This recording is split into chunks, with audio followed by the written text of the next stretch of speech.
Good evening, everyone. I will be starting the webinar shortly. Thank you for your patience.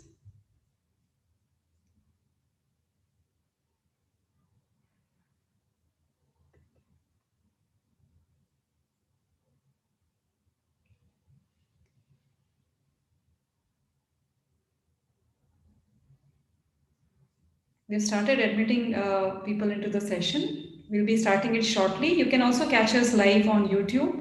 The link is in the chat.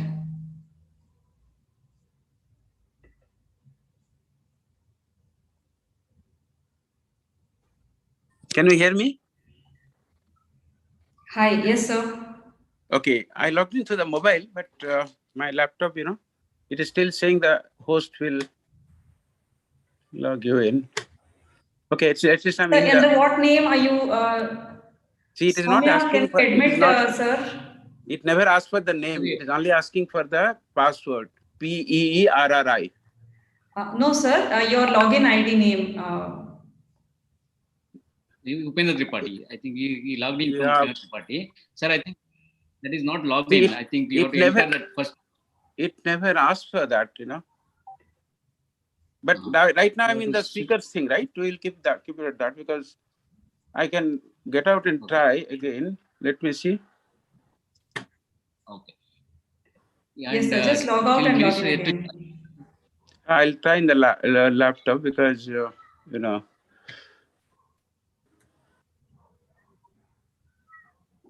Okay, I can manage here also, no problem. So you start as per time and I'll log in. I have already logged in. I'll speak from here. Sure, sir. Sir, minister yet to join. Just waiting for the minister. No problem. That gives us time.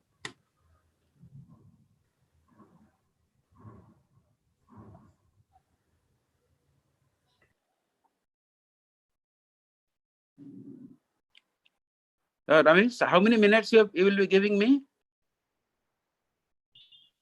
So we have a 25 minutes, sir. 25 minutes. Okay.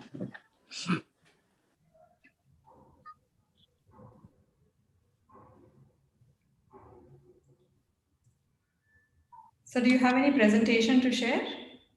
I have shared the presentation already. I have given to Ramesh and I have told him to make the presenter slides. Sure, sir. Please ask Ramesh and please keep it ready. Yes, sir.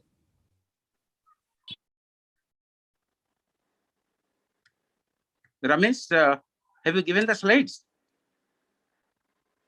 Yes, sir. I have a slides. I will upload it. Okay, you will upload. Okay, fine.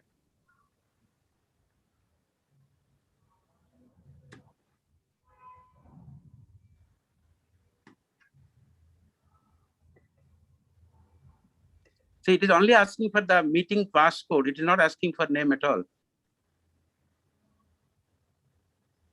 So your Zoom ID, you must have already logged in from your Zoom account. Could be, yes. PEER.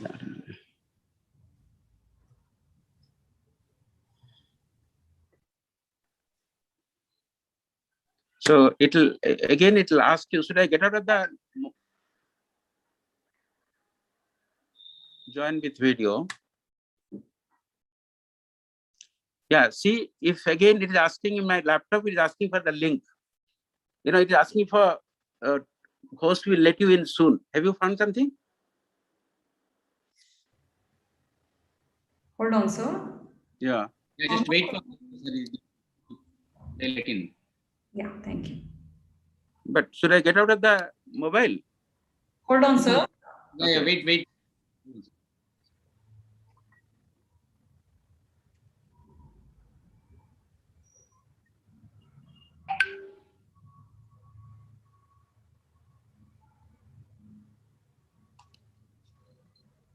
Recording in progress. Now check. So now you mute the. Yeah. Correct. Yeah, now you can exit the mobile.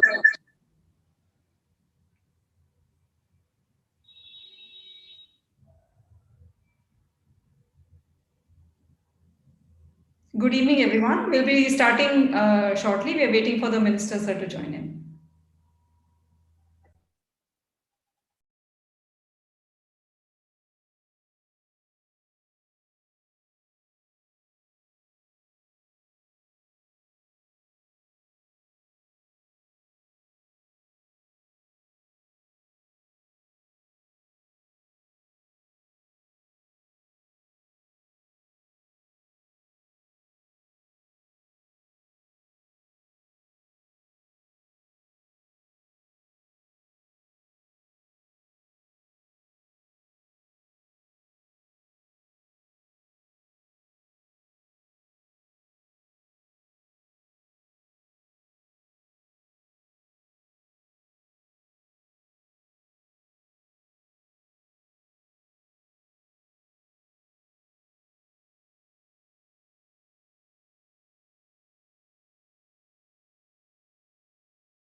Good evening and welcome everyone. We're waiting for the Minister Sir to join in. So we'll be starting the program shortly. Thanks for joining.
Hi, good evening, everyone. The minister is, on the way, and it will take another 20 minutes before he can join us, and we'll start the program when he joins.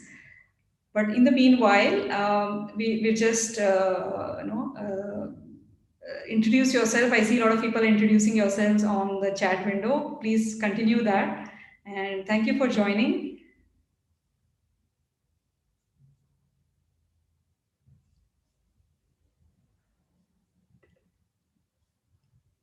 If you have any thoughts on the subject, feel free to post it on the chat box. I myself represent Rotary Bangalore Whitefield Central, and we also do a lot of projects around climate change and sustainability. It's one of our pet projects. So if you have any thoughts on the same, feel free to type on the chat window and we can have an informal discussion before the session actually begins.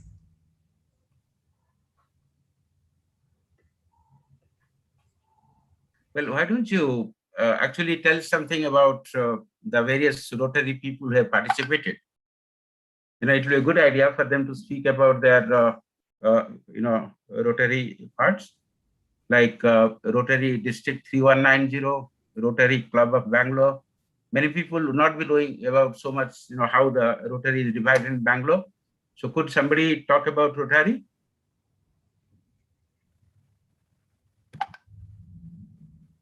Can you hear? Yes, sir, we can hear.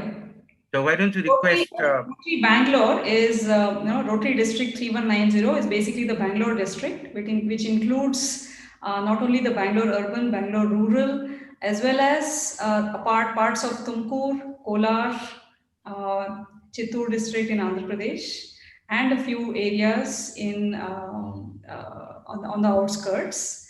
And there are several Rotary clubs in District 3190.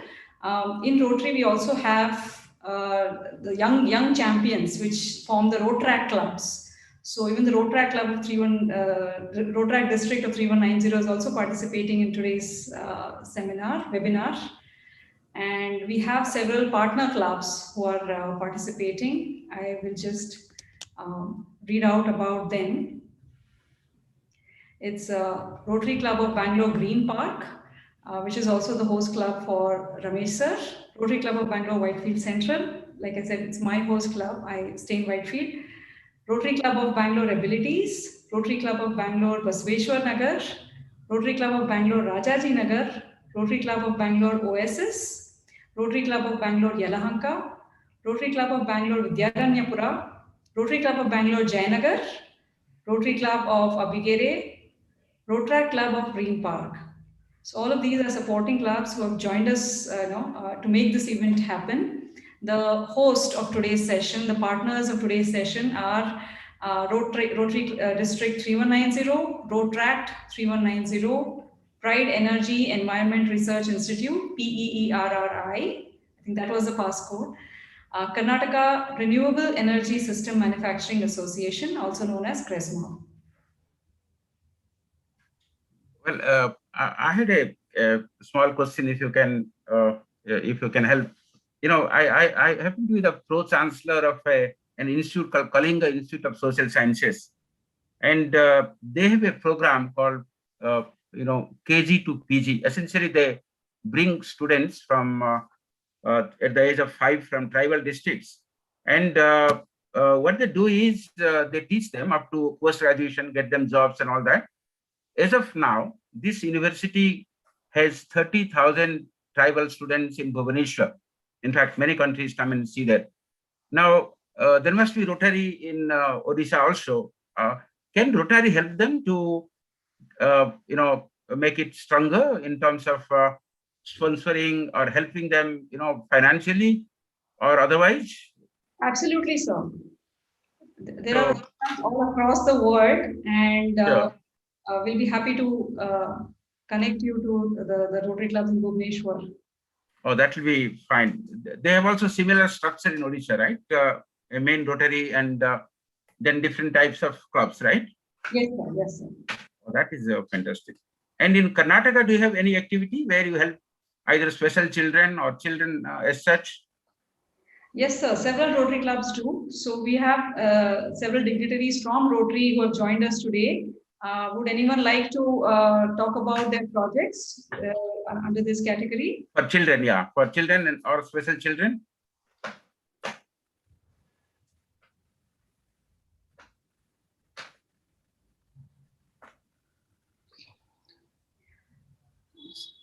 Sir, in Rotary District 3190, there are more than 1,500 projects are going on, depending Okay. different field and women and child area and environment area and health area on different areas. So if you can tell me what specific you're looking anything, we can circulate to all the clubs because we have around 156 clubs and each Oh, club that's take up some few projects every year.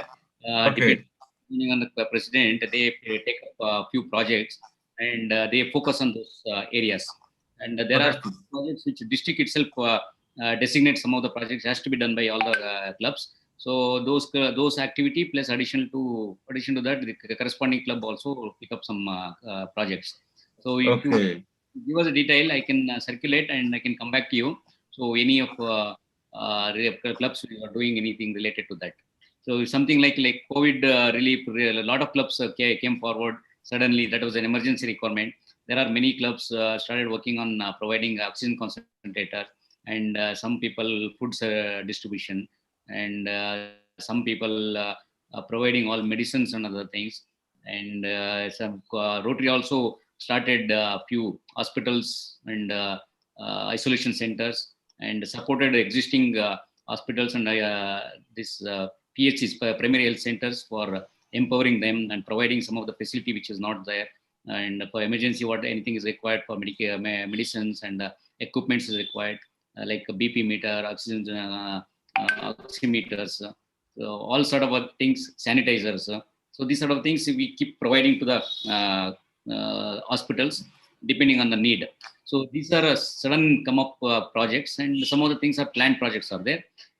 So only we understand if your requirement is there, we can understand somebody can come forward to take up that project. Oh, that's a fantastic thing. Thank you. And I'm told that for the first time, the Rotary International President is from India, and globally, Rotarians are taking up some big afforestation program. Is that correct? See, this time in the Rotary history of 116 years, Yeah. this Rotary International President is, I think, third person from India. His name is Okay. Mehta. So he is deriving from India. So he has taken a couple of projects and very ambitious project, which is more favorable to the Indian. So I Okay. think so those projects are in no state. That is fantastic. That is great. Yeah, Rotary. I mean, it's very famous that way. Globally and Yeah, locally. So globally we have you all almost agree. 1.2 Yes. million members and Uh-huh. across the world, headquartered in Chicago, Mhm. started for 116 years old. This is now. Oh, great, great. And who started it? Sorry for asking the naive questions. Who started Rotary and the 116 years back? There Was are it? four. Uh-huh. The four Rotarians actually they keep meeting each other and Mhm. having sort of a fellowship every week.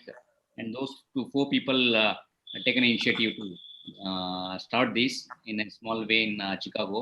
That Mhm. also started with in Chicago, the bus stand. There was a need of the toilets. Many women used to come there were not able to have a toilets at the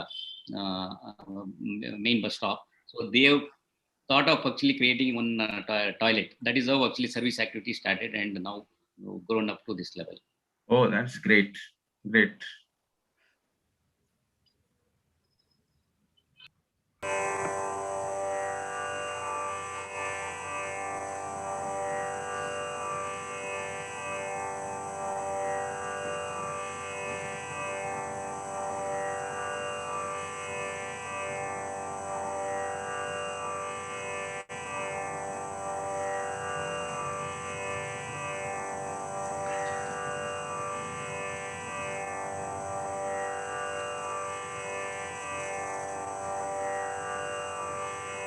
I see the messages on the chat.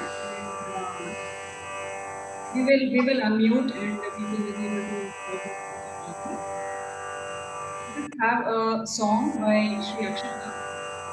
It's a Kannada song on the environment. Project. Hi Akshita. Hi everyone, good evening. My name is Sri Akshita. Today I'll be singing a song related to environment.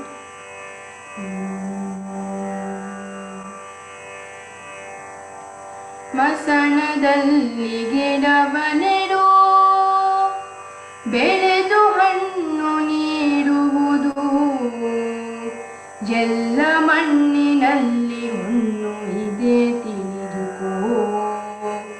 ಇದೆಯ ಭೂಮಿ ಪುಣ್ಯ ಭೂಮಿ, ನೆಲವು ಪವಿತ್ರ, ನೆಲವ ಗೆಲ್ಲುವ ಗೆಲುವು ಸೋಲು ತಿಳಿದುಕೋ. ಮನಸ್ಸಿಗಂಟಿದ ಕೊಳೆಯ ತಿಕ್ಕಿ ತೊಳೆದುಕೋ.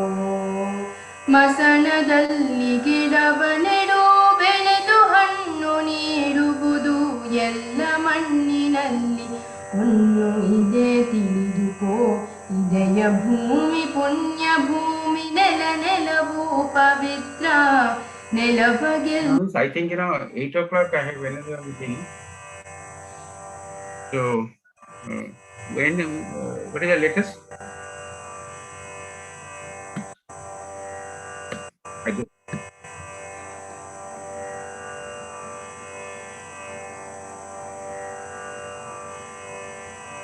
ನೆಲವ ಗೆಲ್ಲುವ ಗೆಲುವು ಸೋಲು ತಿಳಿದುಕೋ. ಮನಸ್ಸಿಗಂಟಿದ ಕೊಳೆಯ ತಿಕ್ಕಿ ತೊಳೆದುಕೋ. ಕಾಗೆಗೂ ಬೆನರಿನಾಯಿ, ತುಳಸಿನ ಸುಗುನ್ನಿಕಾಯಿ, ಸಕಲ ಜೀವವು ಪವಿತ್ರ ಎಂದು ತಿಳಿದುಕೋ. ಭೂಮಿ ತಾಯ ಮಕ್ಕಳಲ್ಲಿ ಉಚ್ಚ ನೀಚ ಎಂಬುದಿಲ್ಲ, ಎಲ್ಲ ಜೀವಗಳು ಸಮಾನ ಎಂದು ತಿಳಿದುಕೋ.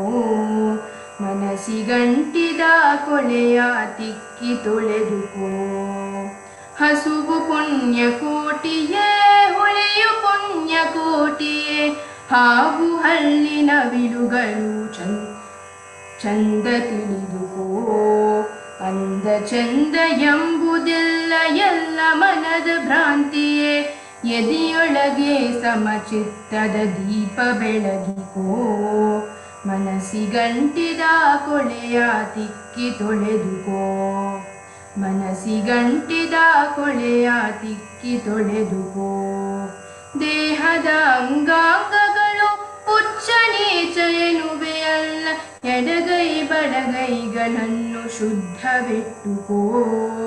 ಒಳಿತು ನುಡಿಯ ನೋವೊಳಿತು, ಕೆಡುಕ ಬಯಸಲು ಕೆಡಕು, ದ್ವೇಷ ಬಿಟ್ಟು ಜೀವ ಪರ ಬದುಕು ಕಟ್ಟಿಕೋ. ಮನಸ್ಸಿಗಂಟಿದ ಕೊಳೆಯ ತಿಕ್ಕಿ ತೊಳೆದುಕೋ. ಮನಸ್ಸಿಗಂಟಿದ ಕೊಳೆಯ ತಿಕ್ಕಿ ತೊಳೆದುಕೋ.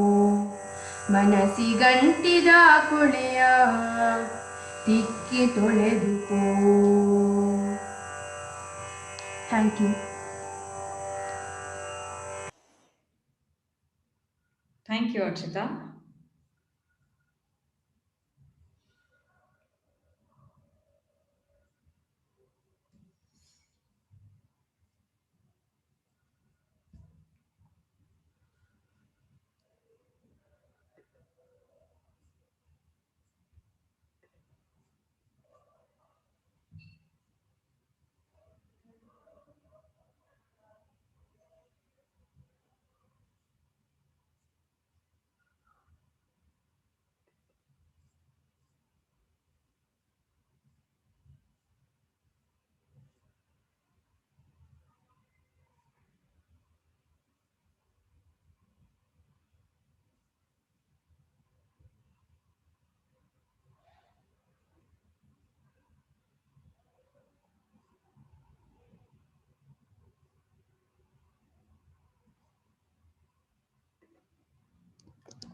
Thank you for your patience, everyone. We'll be starting shortly.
Hi, everyone. Appreciate your patience. We'll be starting shortly. In the meanwhile, we'll be happy to have introductions on the chat. Apologies, we won't be able to unmute participants since this is a webinar format. So only the hosts and co-hosts will be allowed to unmute. So continue sharing your introductions and wonderful thoughts on the chat.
Good evening, ladies and gentlemen. I'm Smita Kulkarni, and we welcome all of you to the webinar Climate Change and Sustainability.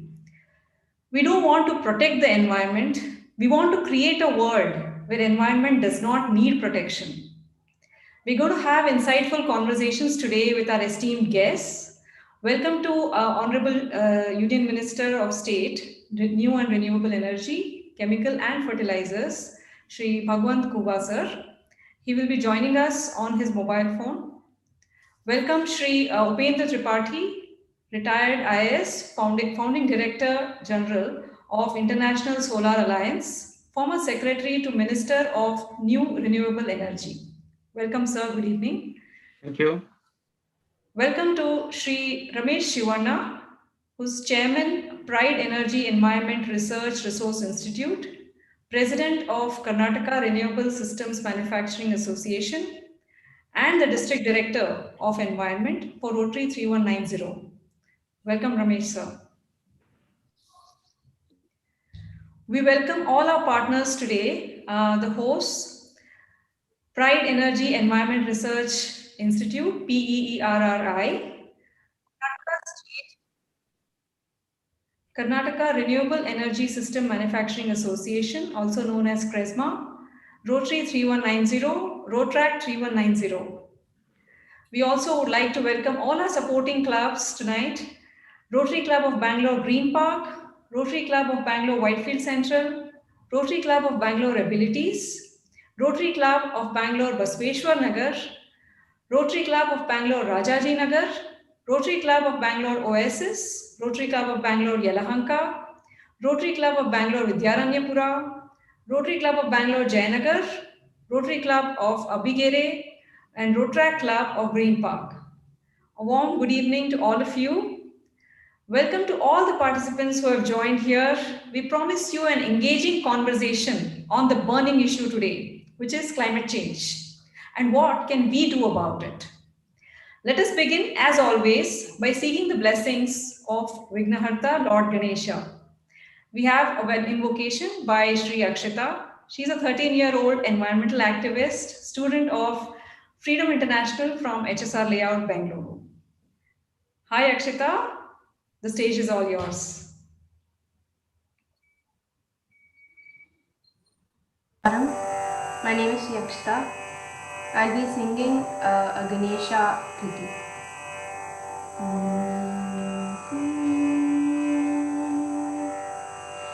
Siddhi-vinayakam Anisham Shri Siddhi-vinayakam Anisham Shri Siddhi-vinayakam Anisham Chintayamyaham Prasiddhagananayakam Vishishtatadayakam Varam Siddhi-vinayakam Manisham Chintayamyaham Prasiddhagananayakam Vishishtatadayakam Varam Siddhi-vinayakam Manisham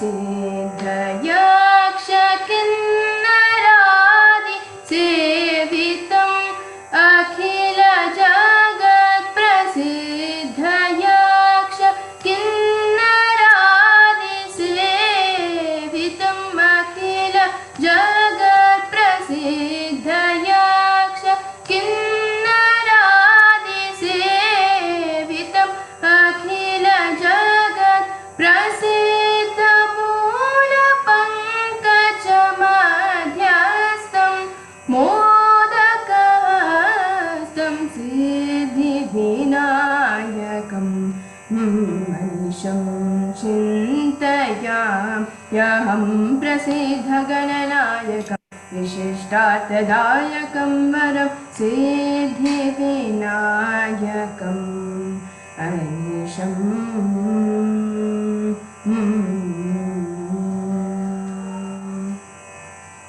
भाद्रपदमासचतुर्थ्यां ब्राह्मणादिपूजितं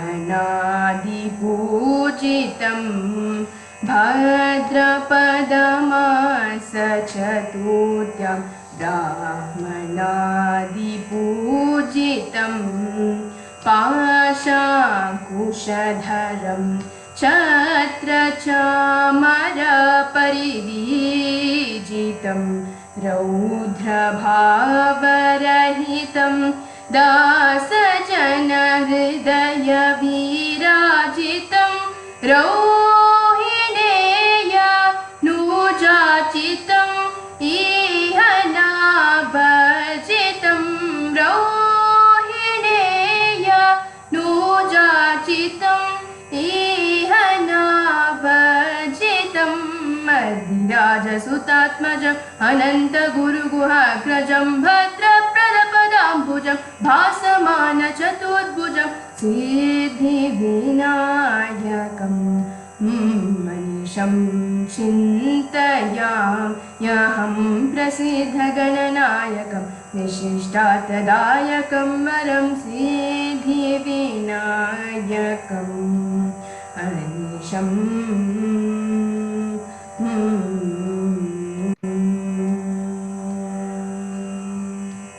Thank you. Thank you, Akshita. That was beautiful and divine. Let us begin our webinar today on climate change and sustainability. United Nations has identified not only climate change as one of the goals, sustainable development goals, but also life on land, life on water, renewable energy, as well as many others which point to the same thing, that is our environment. So let us begin our webinar today. It's my honor to introduce Sri Ramesh Shivanna, who will be doing the observations and moderating the session today. An Indian visionary business entrepreneur, solar PV expert, and promoting green energy to make carbon neutral grid as a social concern. He carries a broad industry experience in product design, manufacturing, and power generation. He specialized in solar energy as design, development, and project management.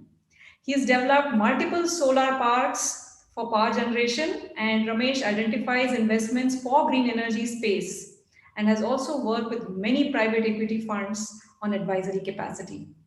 He has excellent leadership skills and organizing resources. He has made this event possible, so you can imagine. He held prestigious positions, and I'm going to list all of them. It's a long, long list. He has held prestigious positions as a Vision Group member in the Government of Karnataka Solar Manufacturing Cluster, an Experts Committee member in International Solar Alliances, ISA. He is a State Advisory Committee member for Karnataka Electricity Regulation Commission, which is KERC. He is a chairman of Energy Committee in Federation of Karnataka Chambers of Commerce and Industries. He is the founding president of Karnataka Renewable Energy System Manufacturers Association, vice chairman of Indian American International Chambers of Commerce, which is IAICC. He is a charter president of Rotary Club of Bangalore Green Park and is now the district director for environment in Rotary 3190. His contributions were recognized by prestigious national award and international awards from Government of Karnataka. Welcome, sir. The stage is all yours. Good evening. Good evening, ladies and gentlemen. Thank you, Smita. Welcome all of you once again. So the climate change has become a very serious challenge in this planet now. We have started experiencing the impacts from climate change. These impacts extend well beyond an increase in temperature, affecting ecosystem and communities around the world. Things that we depend upon the value like water, energy, transportation, wildlife, agriculture, ecosystems, and human health are experiencing the effects of it changing in effects of this changing in climate. We always think of short-term goals and accomplishments. In our limited vision, we miss the sustainable goals and accomplishments. It is always our desire to make life comfortable, but in the process, we cause a lot of discomfort to the others and the ecosystem. The limited wisdom tends to make mistakes and much harmful than we think. The serious concern is to limit the global warming 1.5 degree Celsius, but the planet is already 1 degree centigrade warmer. World Metallurgical Organization predicts, based on the present climate actions in the next 5 years, it will be 1.5 degree warmer than the pre-industrial level. Climate change potentially represents a major threat to the well-being of the human. The economic growth should be led by ecology. Economy cannot be at the cost of ecosystem. The caring for nature is an essential component of human well-being. The popularity of renewable energy is increasing as millions of people around the world use it to generate electricity and to produce variety of cleaner fuels. Many countries demonstrate that making the transition to 100% renewable energy is a political decision. It is vital and crucial. Technical options are existing. While being an inspiration, the move towards 100% renewable energy is still taking a place in scattered communities and regions around the globe. Policy makers have taken up measures, but nowhere near proportional to the urgency to act. The paradigm shift is required for each one of us to move towards carbon neutrality. Study reports says 60% of the carbon emission is because of the fossil fuel which we burn for the mobility industry and electricity generation. Energy has become integral part of our life. Today, we have reached the stage we cannot live without energy. Every social and economical indicators are connected with the energy. Our life is driven by energy. We have added in the basic elements for human existence as food, clothing, shelter, and electricity has been added. In Hindi, we commonly say roti kapda makan aur bijli now. In 17 sustainable development goals, all the goals has connection with the energy. In spite all this, still we depend on 80% of the energy from the fossil fuel in this planet, like coal, diesel, petrol, LPG, CNG, and so on. When we burn these fossil fuel, the byproduct is carbon dioxide, which goes to the atmosphere, which is the cause for the global warming and leads to climate change. So the solution is either we have to limit the energy consumption or switch over to the sustainable energy. The first one is not possible because we need economical development. In fact, we need to increase the energy consumption to become a developed country. So the other solution is sustainable energy. So now it is required to sensitize this planet, what needs to be done and what is the present progress on this sustainable energy space. Today, in fact, we have, it is our honor to have two eminent authorities who are here to speak on this subject. In fact, ministers actually was scheduled to reach office and speak, and he is on the way, and he is also taken up a charge very recently. So he is trying to reach office and speak. So hoping actually he may reach office. He is from Gurgaon, is traveling to office. He was scheduled planned to reach 6:45, but somehow because of the traffic, he was not able to reach. A couple of times he is communicated to me saying that somehow I wanted to address from the office today, but unable to do that. But he's watching on the mobile, but he may not be able to speak on the mobile, he said. So let's hope for the best. Maybe if he reach office by the time, so he's going to speak. The important thing is actually this today, I'm more excited and very happy about this session is actually he's agreed to participate in this event. And secondly, the most important is he, Honorable Minister and myself studied together in Siddhganga Institute of Technology, Tumkur. I'm extremely proud of his achievements and very happy to share his screen today along with him and for this wonderful cause-based webinar. I know many students and alumni from SIT also watching, since many people have messaged me. They're also watching in YouTube and other things. I'm sure all of them will be at most proud of him. And to say a few words about Honorable Minister Sri Bhagwant Kuba. He has been known for simplicity and humbled, people-friendly, easy to access, man of action, created revolution in Bidar by his Padayatra to reach out each individuals in his constituency. The moment he was elected first time as a member of parliament, addressed the concerns of the district of industry and agricultural development. Bidar was a highly neglected district in development because of poor accessibility.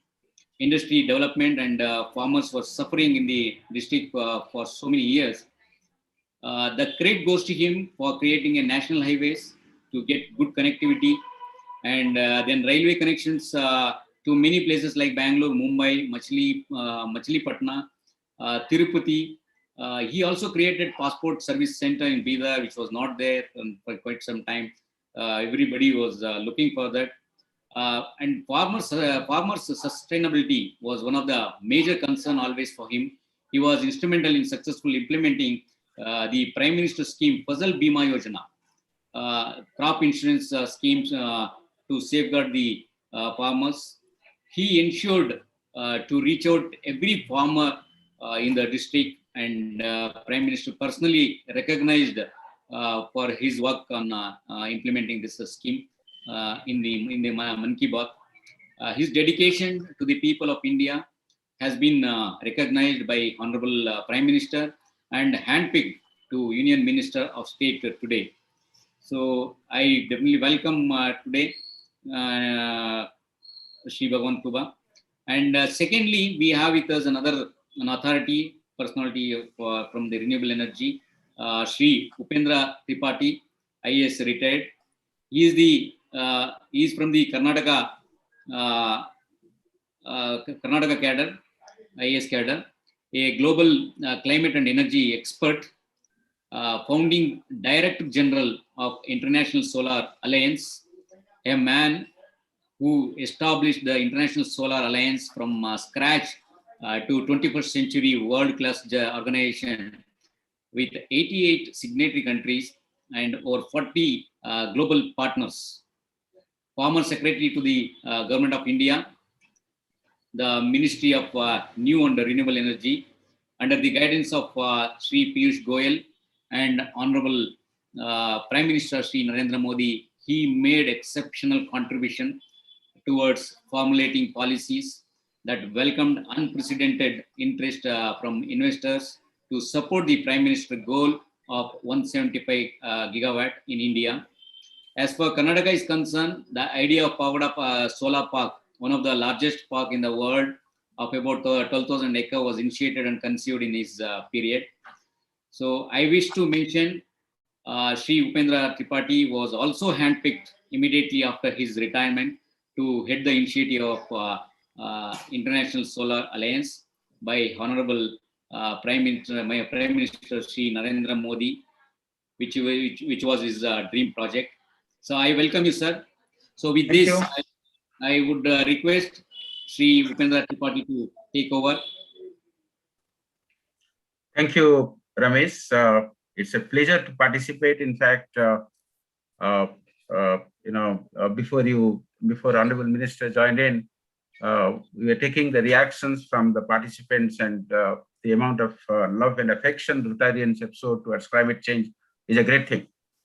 And I congratulate and welcome Sri Bhagwant Kua, who recently took charge as Minister of State for New and Renewable Energy, as well as for chemicals and fertilizers in such a short span. He has impressed the officers as a dynamic and practical administrator. Actually, it's the right combination when you're talking about green hydrogen. The combination of chemicals, fertilizers, and renewable energy is going to give a great platform to the Honorable Minister to make tremendous progress in future. Ramesh, could you put those slides you had? Yeah. The second slide you can start. I'll go to the second one. This I have read out already. Well, friends, this is this is the mirror through which we all look at us. And I remember this is a very impressive graph for me. If you look at from 1000 AD, 1200 AD, 1400, 1600, 1800, and 2000 onwards, you look at that yellow line, the CO2. We call it, around every regime, if we're talking about climate and sustainability, we build up a narrative, a sort of, storytelling. Now, CO2 is known as we call it villain number one. Now, if you look at this villain number one, what you find is, CO2 after the industrial revolution set in 1800, it has gone up, and so there is no doubt about climate, global warming coming in.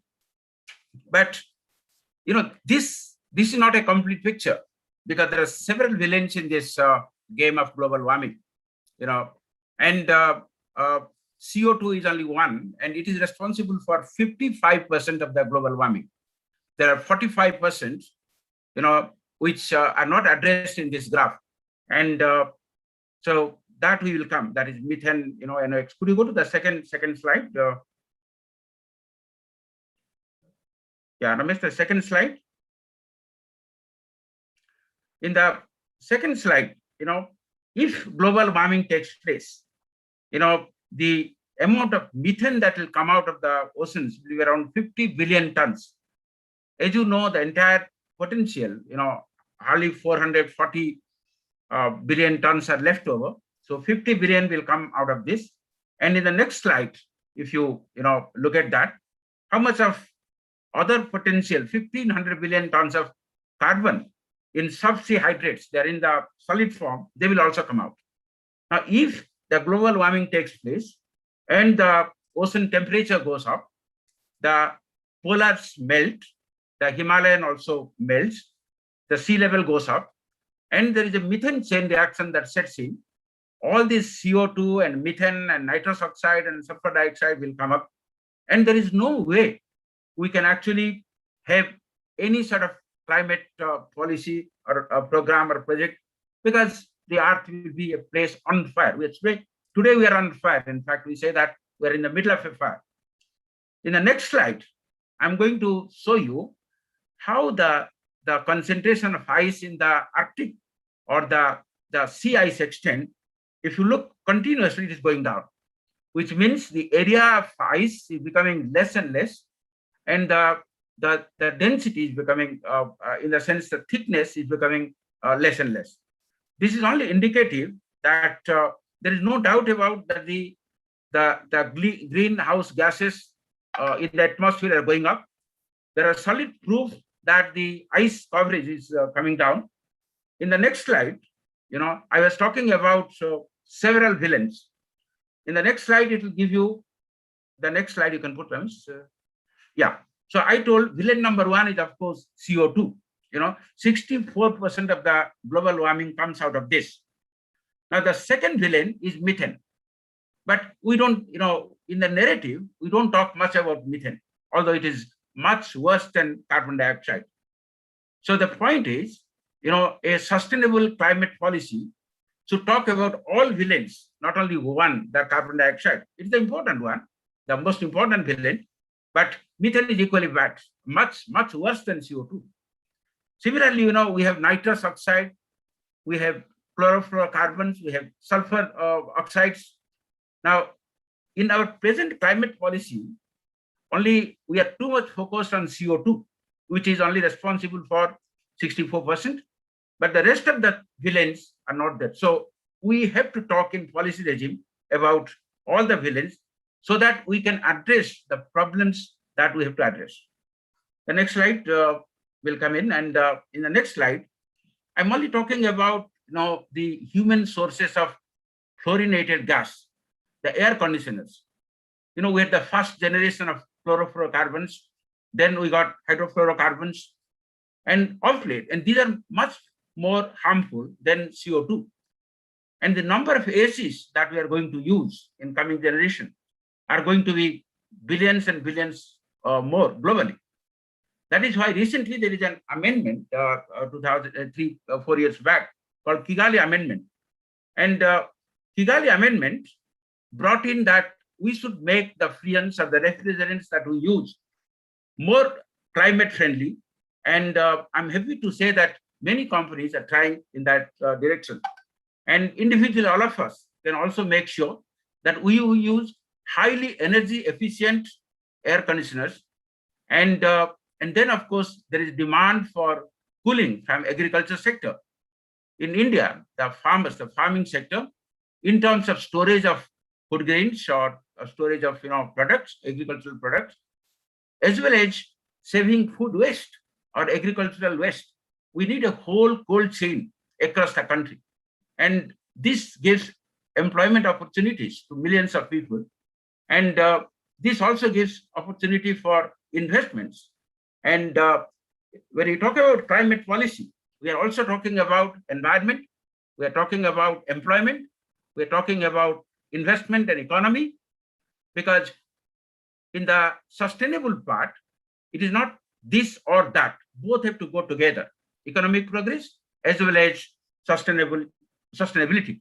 And solar energy is a brilliant example where you not only help the environment, you create employment, and you also save money. The next slide.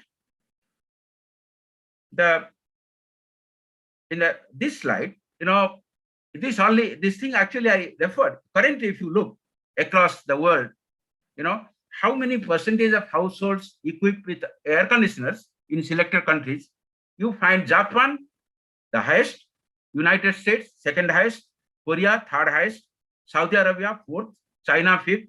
India is way behind. But then the middle class in India is going and growing, and we are expected to add a few billion ACs in next 10 years. And that is true of China, that is true of all growing countries. And this is one sector that climate policy must take into account in order to be sustainable.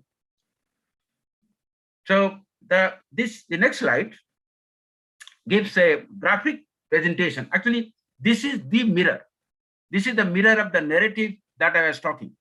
Now, the first point I made is that we are talking mostly of CO2, but that is responsible for around 64% of the problem. And the other 35% we are not talking about, and we should be talking about. And those villains were methane, nitrous oxide, sulfur oxide, sulfur dioxide, SOx, as well as chlorofluorocarbons and other gases.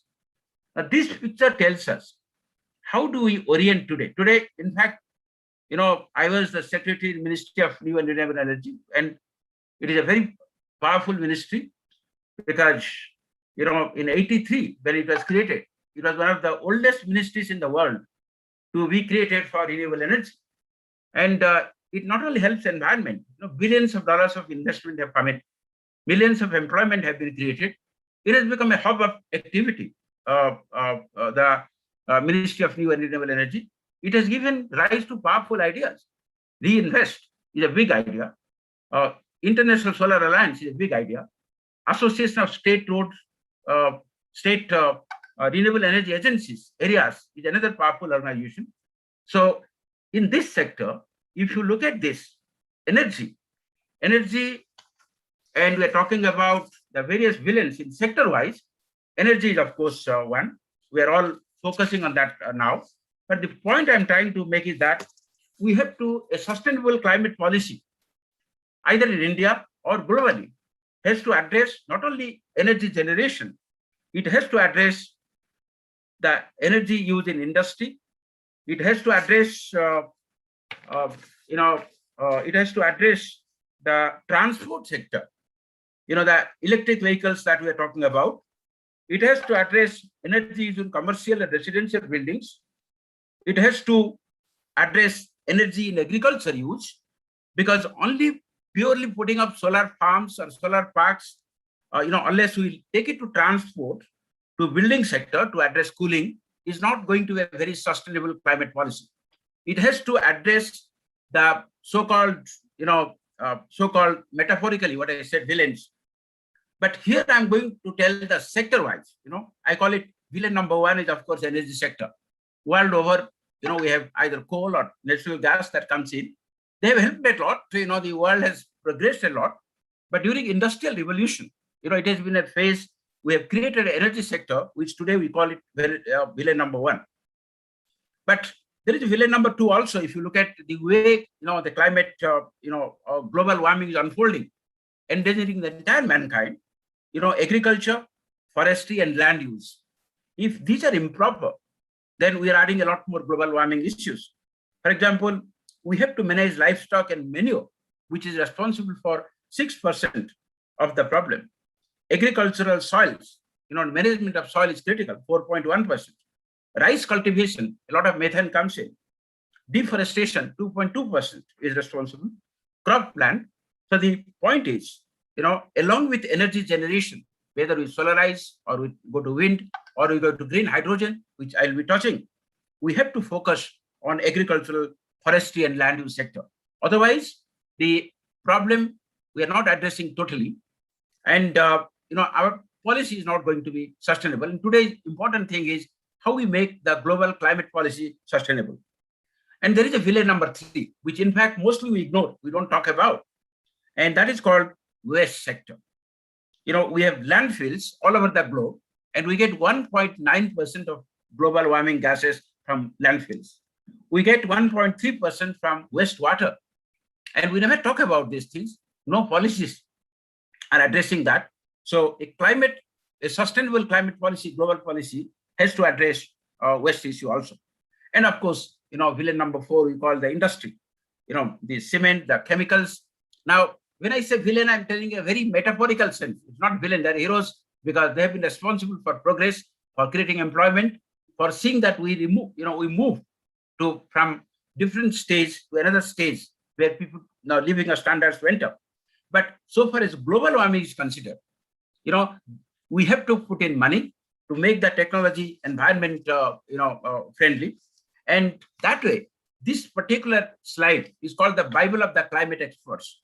And to make a sustainable energy policy, sustainable climate policy, we have to address all the factors mentioned in this, slide. Could you go to the next slide, Amish? This, of course, I have summarized, the climate change and sustainability, how, the face of the crisis, how the global mean temperature is going up, triggering chain reactions. And it's important to note that, when we talk about hydrogen, nature actually fires the stars with hydrogen, the sun, the hydrogen fusion that empowers the sun, that powers the sun. So hydrogen is very critical, and green hydrogen will give a new dimension to solar, because that will be the midwife to bring in more and more and cheaper solar energy to the world. Having said this, next slide, please. The other point I'm trying to make is a very interesting table. You all can have a look at this. We are comparing the solar capacity installed in 2020 with 2019. Now, in some countries you see in red, some countries you see, normal black font. China, it went up by 66% because, of course, USA, it went up by 99%. Japan, it came down slightly, 9% between 20 and 19. Germany, it went up 22%. India, we lost 47% down. Italy, 4%. Australia, 5%. Vietnam, 142% up. Korea, 21%. Spain, 33% minus. Now, total capacity globally went up. Now, the question is, why in some countries it went up and in some countries it went down. That, of course, in the morning I had a webinar where I suggested CEW could do some study on this. Maybe, it has nothing to do with the, much of the indirect effect of COVID. But the point is that when global tragedies take place because of global warming, the impact is not going to be uniform. The impact is going to vary from country to country. And each country has to look into that. A sustainable climate policy has to admit and recognize that the climate impact is not going to be uniform. The next slide, please. Ramesh, the next slide. Yeah. And this is a new way of the Prime Minister Modi telling about climate justice. In fact, India is talking about climate justice. Essentially it says, look, we had a 11 billion tons of CO2 budget, carbon dioxide equivalent budget, and the developed countries have put in more carbon earlier. So no space is much, right now only 440 billion tons are left. Now, if you go by the absolute polluting ability today, USA, China, India comes third. So you will say India is the third biggest polluter in the world.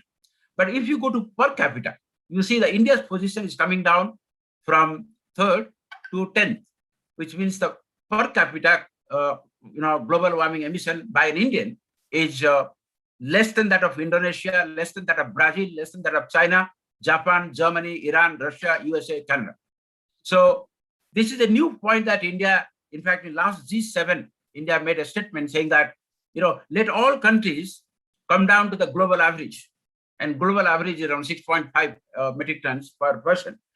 So which means USA has to come down from 18 tons per capita to 6.5, which means the task before 2030, as India is pointing out, will be much bigger for these countries who, in terms of per capita pollution or emissions, are much higher than India.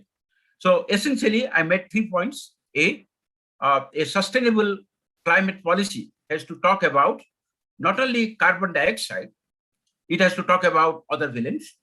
And B, a sustainable climate policy has to address not only energy sector, but it has to address residential sector, it has to address agricultural sector, it has to address the green cement, green steel sector.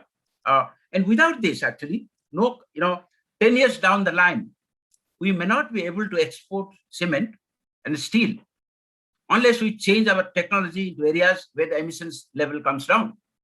And I remember Honorable Prime Minister of India, Mr. Modi, telling in the beginning of International Solar Alliance that, India should be prepared for a regime, what you call the net zero emissions. Those days, he was visionary enough to think that one day the world will go for net zero emission. And who is, of course, going to bail the cat? Who is going to put less and less? Those are all ethical issues which India would like to be addressed through per capita totals. But climate justice, in terms of getting more money to address the problems, to get more technology, which are more green and more climate friendly, these are the issues which are going to actually help implement global policies.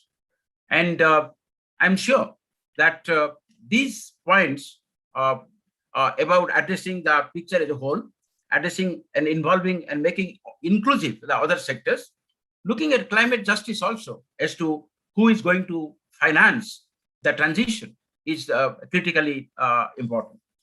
And Ramesh, is there a slide left? Any slides left, Ramesh? Ramesh, can you hear? Well, yeah. So essentially, these are the 3 points I made. Once again, I'm very thankful to the Honorable Minister for having agreed to participate, but because of some transition issues, I know I was in Gurgaon before I came to Bangalore, and Gurgaon traffic is actually extremely unpredictable. And sometimes you make a provision for 45 minutes, it may take much longer than that. And I'm also thankful to Mr. Ramesh, who is a friend of mine. I know him from Aisha days and even before. and thankful to the Rotarians, who put this time together, and for the large scale attendance that people have joined. This shows how much dedicated we are towards the climate cause. Thank you once again. Sir, can you also share something about the ISA, what is doing, and how really India is trying to address this climate, and the present goals are we able to achieve, or what is the plans of India to reach the goal? It's a good thing. Actually, I didn't touch that thing because I have become, outside ISA now. But International Solar Alliance was Prime Minister Modi's one of the prime ideas of projecting India's leadership in the field of climate. Now, when you say India's leadership, getting a headquarters of an international organization is a very tough thing. And India could manage to have the headquarters. We had earlier tried for the IRENA headquarters. It went to United Arab Emirates because there was an international bidding process. And India must have put $1 million or so. Germany had put in 5 million euros. 9 million euros. Austria had put in 5 million euros. But UAE gave a blank check. So it went to UAE. And so it was a good success of India to have got the headquarters. And currently around 100 countries have signed the treaty. It's a very complicated process. And ISA has come up well. Largely, now it is a global brand. And I'm so happy that ISA is doing tremendously well, good work in terms of launching programs, creating a network, coming up with new and innovative ideas. In fact, they came up with an ISA Care program to electrify all hospitals which don't have electricity across the world. Now, when you talk of, doing work in a particular province is difficult, more difficult when you work in a country. And ISA is working across countries and, networking with partners. And due to COVID, of course, last two assemblies were virtual. But when the first assembly was there, we had, some 40 ministers here. And once in a year, all of them come, they interact with India, they come to know about India. And France, of course, is a partner because we launched it in France during November 30th, 2015, COP21, and France is the co-president. But ISA has a very inclusive governance structure. We have 2 vice presidents from Africa, 2 from Europe, 2 from Asia Pacific, and 2 from Latin America.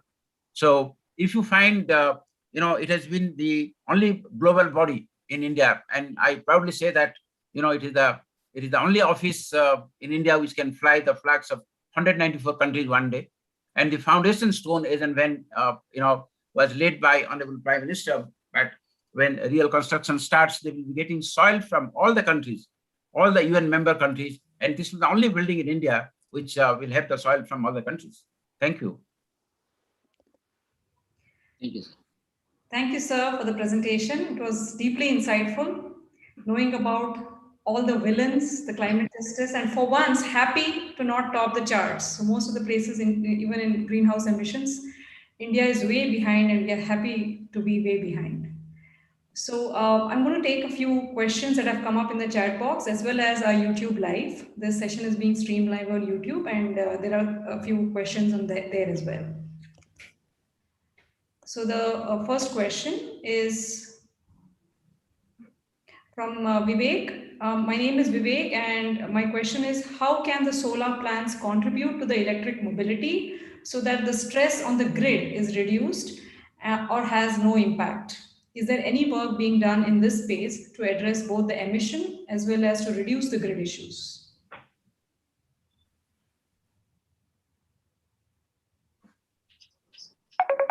Sir, can you address this question, sir? Go ahead, Ramesh. Could you repeat it? I just had some issue here.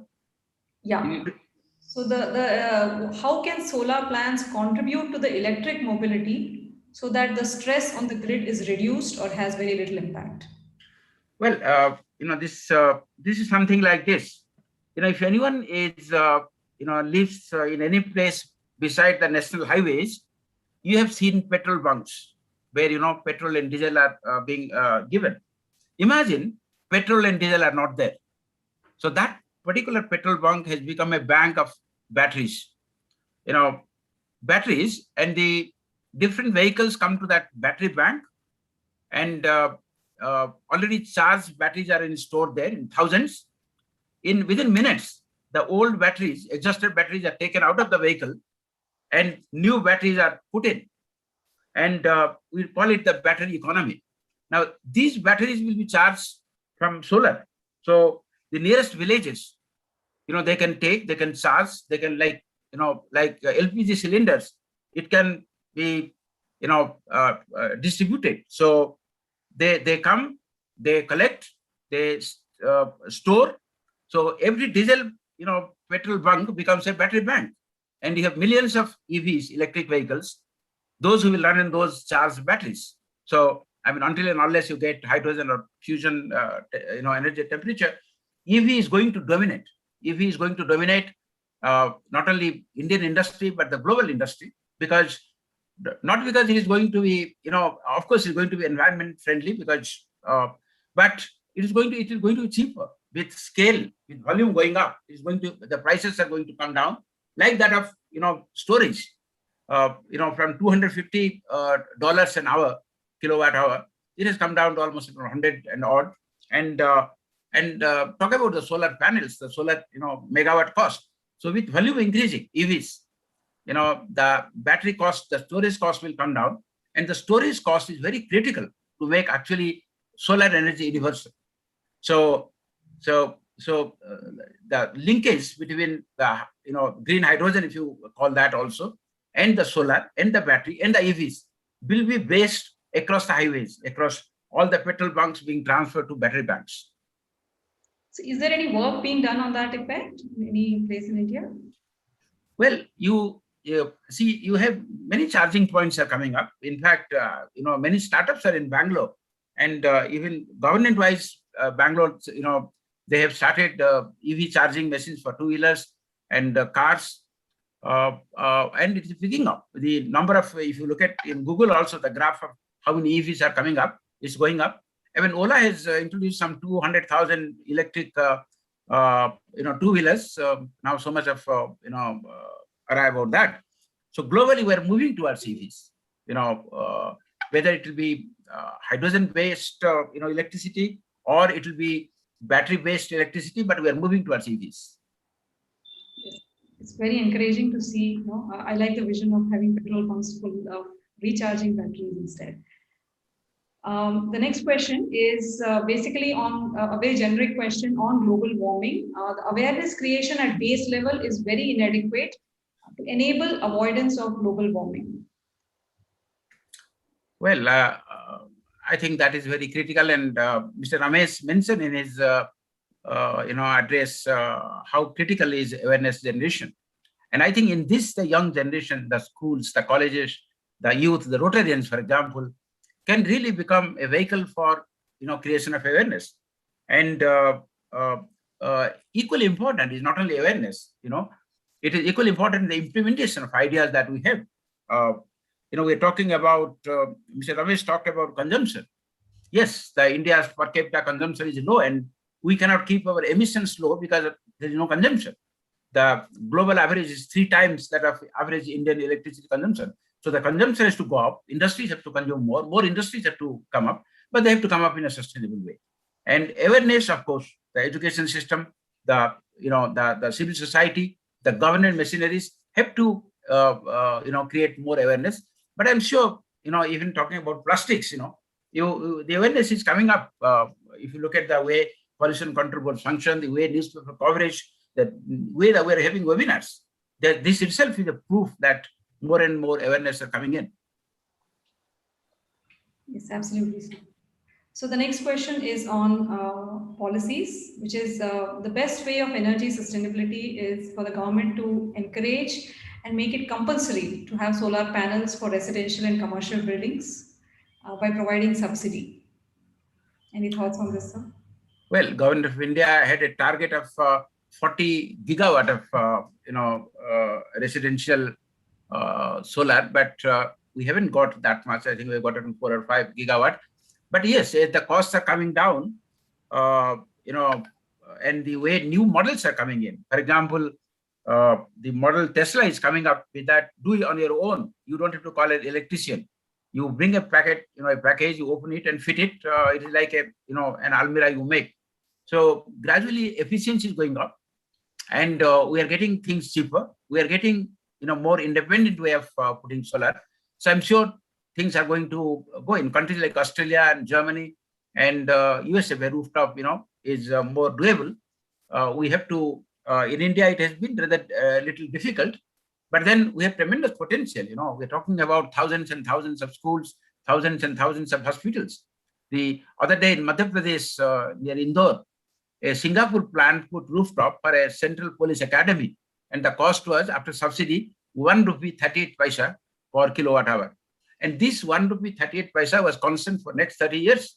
Now, can anybody anywhere get energy for 1 rupee per kilowatt hour per unit for 1 rupee 38 paisa, not only this year, but next 29 years? And if this is the price, I think nobody can stop solar. It has to grow, it will grow. The economies of scale. So there's one more question on YouTube by Mr. Kumaraswamy. Says that something similar. Compared to other countries, why government of India is not serious in extracting maximum quantity of solar, wind, geothermal, and ocean energy? Well, I mean, if you look at India, they have done a wonderful job. Solar from 4 gigawatt in 2014 have become 40 gigawatt now. And by 2022, they're adding up to 175 gigawatt of wind and everything put together.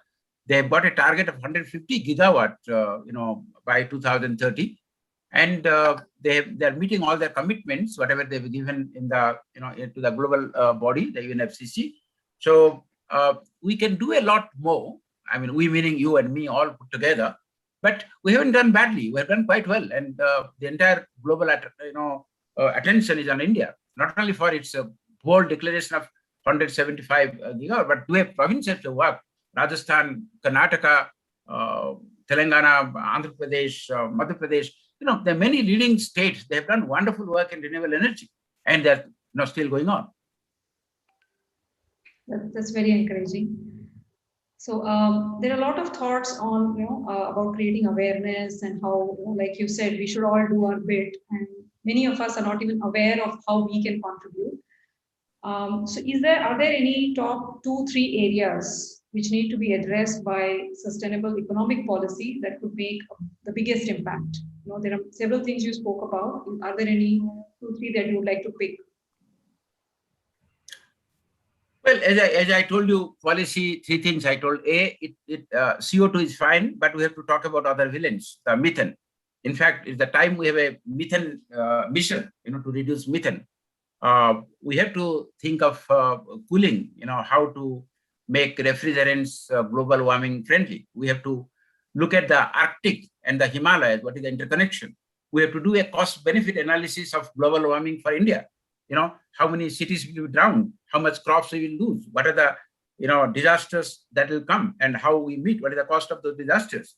So more and more, we have to keep 3 things in view: employment, environment, and our economic interest. So these things have to fuse together in the future policies, and that's being done though. Okay. Thank you, sir. There's one more from Mr. Rajaram. We've heard about so many nice things about solar energy, but he's talking about the other side, wherein are there any side effects of having solar power plants? Is there a way to recycle the solar modules safely in their end of life? Because there is a lot of talk on reflection of the solar panels, which are blinding the birds and themselves creating harm to the atmosphere. Well, I happen to go to, Pavagada, because I'm from the Karnataka cadre, from Bangalore, 3.5 hours. If you go to Pavagada, you will find out the transition. What type of transition is brought in this. Earlier, there are no rains, there are no agriculture. Now it is a hub. And the type of humanitarian measures they have taken to address the issues of farmers who actually were there earlier. They not only, they will get back their land after 25 years, they get a lease rental of more than 21,000 rupees per year, per acre. And the energy that is coming is, it comes in the daytime. Earlier, the farmers used to get energy at night time when, industry won't use. And today, farmers get it daytime because the solar energy is coming a lot in power grid during daytime. So reflections, blinding the birds may be true, but I haven't read any scientific articles. I would love him if you can send it to my email ID, youthtripathi@gmail.com. And if there are any other side effects, we should discuss to modify the technologies, because whatever technology adopt, whether of solar panels, we should be careful that we address environmental issues. Now, number two, about the disposal of solar waste. Yes, by 2030, we will have 60 million tons of solar panels globally. Now, how do you dispose this? But, technologies are coming in because there is a huge amount of hidden wealth inside these panels, starting from steel to silver to aluminum to, a number of heavy metals are there, and they're very costly. And after 30 years, I'm sure the amount of heavy metal hidden in the 60 million tons of solar waste is going to be a gigantic figure. And so it is a profitable thing to deal with the solar waste that we're talking about as and when the life cycle ends.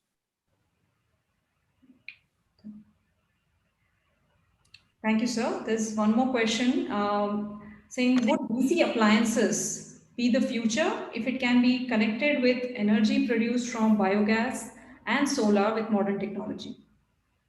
Well, if you are referring to solar cookers, I remember in 2014, we had solar cookers standalone. But today you have solar cookers, they're hybrid, when there is no sun, you can connect to the electric pole and you can, electric socket and work on that.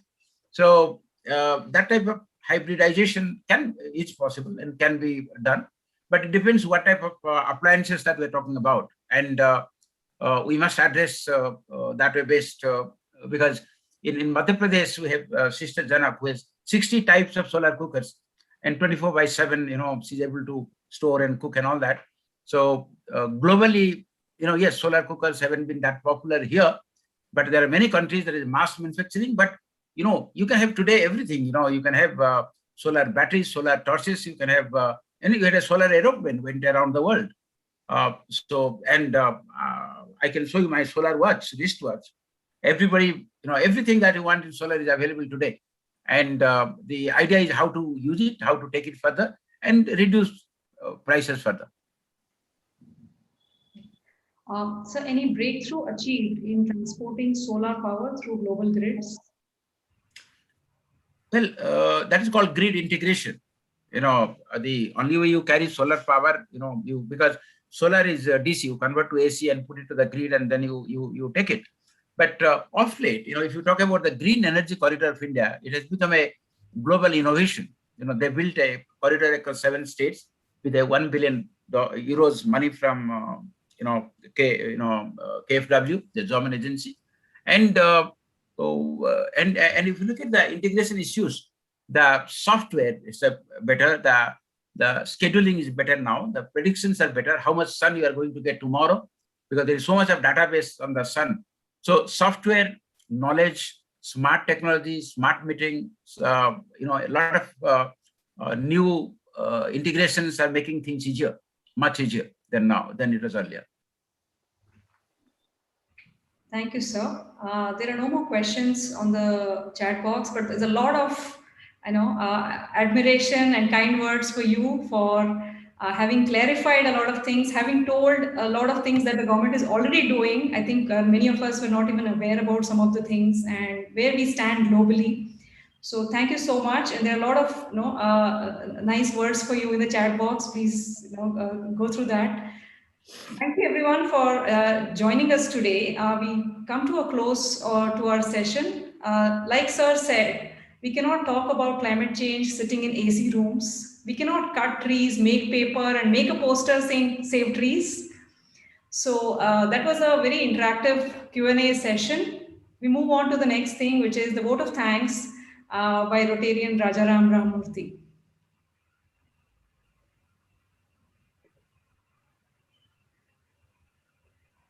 Thank you, Smita.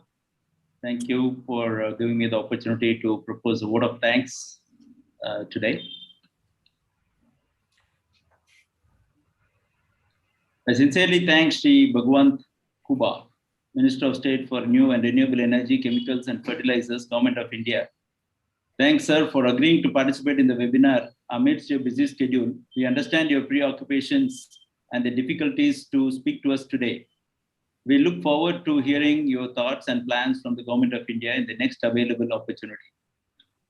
Thank you, sir. Our deep gratitude to Sri Upendra Tripathi, retired IAS officer, ex-Secretary, Ministry of New and Renewable Energy, ex-Director General, International Solar Alliance. Sir, thanks for the deep insight into global warming and what can happen to our planet if there is no recognition of what needs to be done right now. I'm sure, given more time, we will be able to address more issues and methods adopted to mitigate this climate change. There is no doubt there is a big challenge in front of us. It was a very gripping session, and I'm sure that you will be able to speak to us in the future.